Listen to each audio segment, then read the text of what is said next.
ব্যবসায়ীরা আমাকে দিয়ে আসলে যে কত কিছু যে করায় দেখেন। আজকে ওয়াশিং মেশিনে, মিনি ওয়াশিং মেশিন, এত কিউট একটা ওয়াশিং মেশিন, এইটা দিয়ে কাপড় চোপড় কীভাবে ধোয়া যায় সেটা দেখাবো।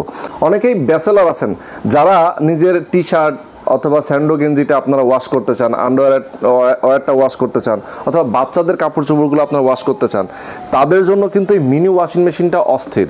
একটু আমি দেখাই, দেখেন এটা যদি এখানে জাস্ট একটা প্রেস করে ধরে রাখলে এটা চালু হয়ে গেল। দেখেন কি পরিমাণ ফেনা হচ্ছে এর মধ্যে। ঠিক আছে, আমি একটু দেখাই আপনাদেরকে। ঠিক এইভাবে জাস্ট কাপড় দিয়ে দিবেন, দেখেন ওয়াও, এভাবে কাপড় দিয়ে দিবেন, ময়লা কাপড়টা দিয়ে দিবেন, সে একবার এদিকে ডানে ঘুরবে, একবার বামে ঘুরবে। এই যে এবার কিন্তু বামে ঘুরতেছে, বাপ রে বাপ, মানে অস্থির অবস্থা। অনেকখানি আমরা হুইল পাউডার অথবা সার্ফ এক্সেল যেটাই আমরা দিতে চাই না কেন দিয়ে ফেলেছি। এখন এটা কিন্তু ফেনা হচ্ছে, আমরা চাইলে ঢাকনাটা দিয়ে রাখতে পারি, নিজের মতো করে সে ঘুরবে এবং ওয়াশ করবে।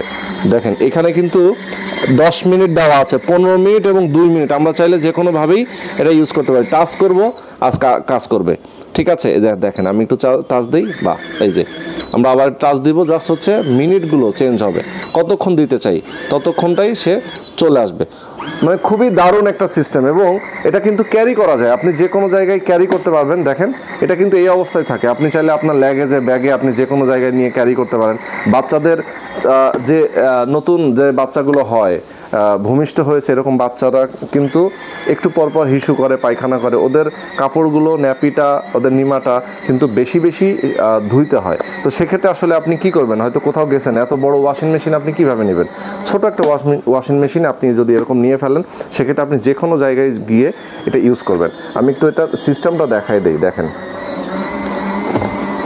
ওয়াও, এটা এই যে দেখেন একদম কমপ্লিট একটা ওয়াশিং মেশিন। এভাবে আপনি ক্যারি করবেন, আপনি চাইলে আবার যখন কাজ শেষ তখন এভাবে চাপ দিয়ে রেখে দিবেন। দারুণ একটা সিস্টেম।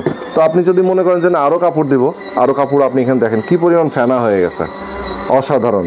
আচ্ছা, আমরা আবার একটু দিয়ে দিলাম, এভাবে বেশি না, মানে আপনি যদি এভাবে দিয়ে রেখে দেন, আপনি অন্য কোনো কাজ করেন, কাপড় কিন্তু ওয়াশ হচ্ছে এর মধ্যে। আবার এটাতে আপনি কিন্তু শুকাতেও পারবে। আমি একটু দেখাই আপনাদেরকে, এটা থেকেই দেখানোর চেষ্টা করি যে আপনার কাপড়গুলো কিন্তু আপনি আবার এখান থেকে শুকাতেও পারবেন। যেমন দেখেন এখানে আপনারা যে জালিটা দেখতে পাচ্ছেন, এখানে কাপড়গুলো আপনি যখন ধোয়া হয়ে যাবে, ওয়াশ হয়ে যাবে, পানিটা আপনি বের করে দেবেন এখান থেকে।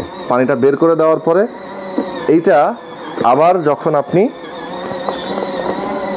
এভাবে দিয়ে কাপড়টা এর মধ্যে দিয়ে দিবেন, ভেজা কাপড়টা আবার উল্টা ঘুরবে কি সোজা ঘুরবে, পানিটা চিপড়ে সে আবার কিন্তু কাপড়টা মোটামুটি অর্ধেক পরিমাণ কিন্তু শুকিয়ে যাবে। তো এই অস্থির মিনি সাইজের একটা ওয়াশিং মেশিন, সাথে কিন্তু এই ধরনের একটা অ্যাডাপ্টারও থাকে। তো খুবই চমৎকার, ইউনিক একটা জিনিস। যারা কিনতে চান, আপনারা স্ক্রিনে ফোন নাম্বার দেওয়া আছে, তাদের অ্যাড্রেস দেওয়া আছে, আপনি কিনতে পারবেন মাত্র 4300 টাকায়।